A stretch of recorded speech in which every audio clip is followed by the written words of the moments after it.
उच्च खुपसून तिचा नाश वरची वरची काळीच धरी त्याची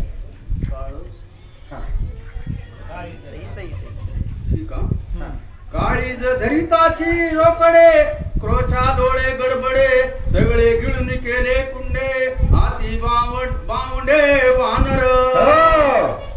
या वानराने हनुमंतरायाने काळीज धरलं महाराजांनी त्याला झोका खेळायला चालू केलेला त्यावेळेस मात्र क्रोंच्या मध्ये मोठं बावंडे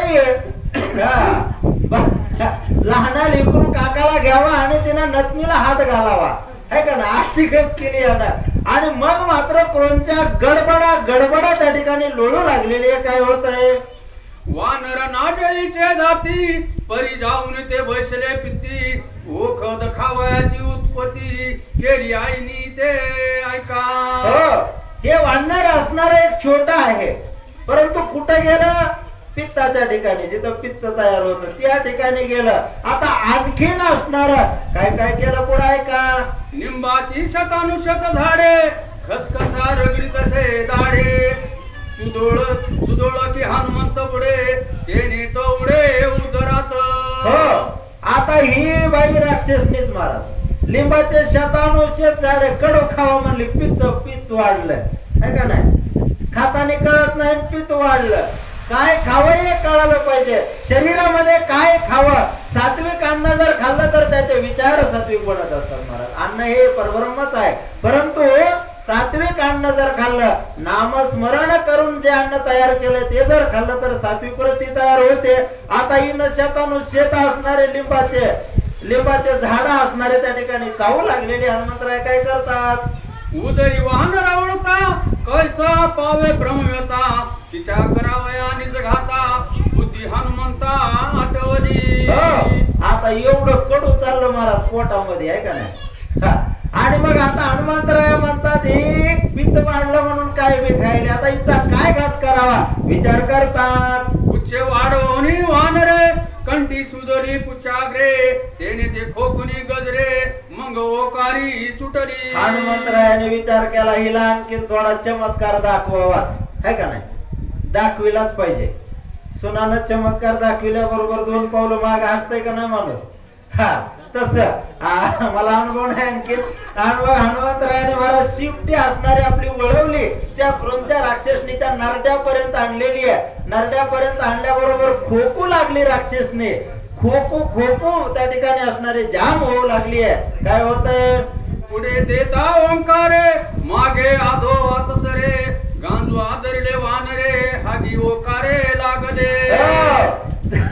जसा खोकला येईल तस तस शिपूट माग पुढं करायचं थोडं. अहो व्याकुळ झाले महाराज. आणि किती जरी या संसारामध्ये सुद्धा तसंच आहे. ज्यावेळेस आपण पक्के अडकतोय त्यावेळेस मागही जाता येत नाही आणि पुढेही जाता येत नाही. त्यावेळेस माणूस म्हणतो हे संसारात मला नका कसं आता सांभाळावं लागतोय. तशी अवस्था या क्रोंच्या राक्षसनीची झाली. आणि मग खोको बेजार झाले. आधो वाताचे गजरी उडविल्या निशाचरी त्या ब्रह्मोनी अंबरी पडून सागरी बुडाल्या. या ठिकाणी असणारी हे उड्या मारू लागलेली महाराज. उड्या मारू लागले. आता हिच्या उड्या मारण्यानं काय राक्षसनी त्या ठिकाणी सागरामध्ये ज्या सांभाळणाऱ्या 14,000 त्या समुद्रामध्ये काही पडल्या. आईजीचे अतिश्र धरे दुर्गदेव निर्बुजरी घ्राणे राक्षसी दाखती निष्प्राणे मागे राणे धड नव्हे. आता ही मालकीनच एवढी तळमळ करायला लागली. मालकीनच एवढी मोठी उड्या मारायला लागली. आता ही गेली तर महाग तरी राहणं काही खरं आहे का असा धाक वाटू लागला. दीर्घ घेता पय ओंकारे उच्चारे मुखा भितरी क्रोचा धरुण्या करी ओढी बाहेरी आती कष्टे. आता जास्त जेव्हा खोकला जास्तच काढीत होत्या खोकला बर का क्रोंच्या माय तेव्हा शिपूट थोडं बाहेर आलं. बाकीच्या राक्षसनीने त्या शेपटाला धरलेलं आहे. बळद बाहेर ओढू लागल्या.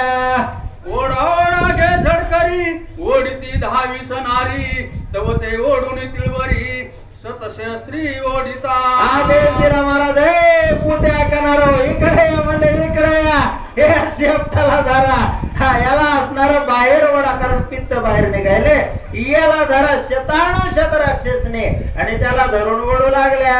14 सहस्त्र राक्षरी श्रेष्ठ ओढिताशी अति उद्धट तरी पुच्छाचा नव्हे शेवट फुगले पोट क्रोचेचे.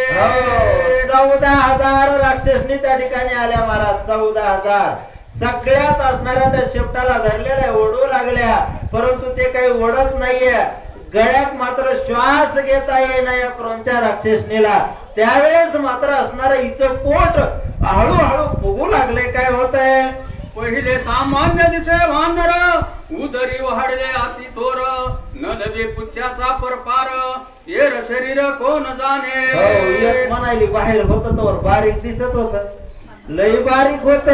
आतमध्ये गेल्यावर वाढलं फुगलं काय की म्हणले शेपटी एवढी मोठी बाहेर आली, आतमध्ये हे वाढणार फुगला असं वाटू लागलं. आईजीचे भाग्य थोर व मने उन मळले वानर एरवी करीते ते संहार ओढा समग्र समयोगे. मालकीन बाईचं भाग्य तोर म्हणले शिपूट तरी हातात आले उलटीन. नाहीतर हिरवी माय साहेबाचा हे घातच करीत होता. वाडा लवकर लवकर लवकर वाडा असं बोलू लागल्या. 14 सहस्त्र निशाचरी उच्च ओढीती भळी बारी काळीज घेऊन या करी निघे भारी हनुमंत. 14,000 राक्षसनी त्या शेपटाला धरून ओढीत होत्या महाराज. बळत ओढीत होत्या. हनुमंतरायाने मात्र त्या काळजाला धरलेलं होतं. काळीज असणार हनुमंतरायाने धरलेला आहे, ओढलेला आहे आणि बाहेर निघू लागले. काळी जवपडिता समोळी क्रोचेने दिदली आरोळी आदळली या भुंतळी प्राण तत्काळी सांडीला. ज्यावेळेस काळीज असणार हनुमंतराय ओढत होते त्यावेळेस मोठ्यानं क्रोचेनं असणारी आरोळी दिलेली आहे. प्रभू रामचंद्र भगवान अशी आरोळी त्या ठिकाणी दिली क्रोंच्या राक्षसने आणि पृथ्वीवर त्या ठिकाणी पडलेली आहे.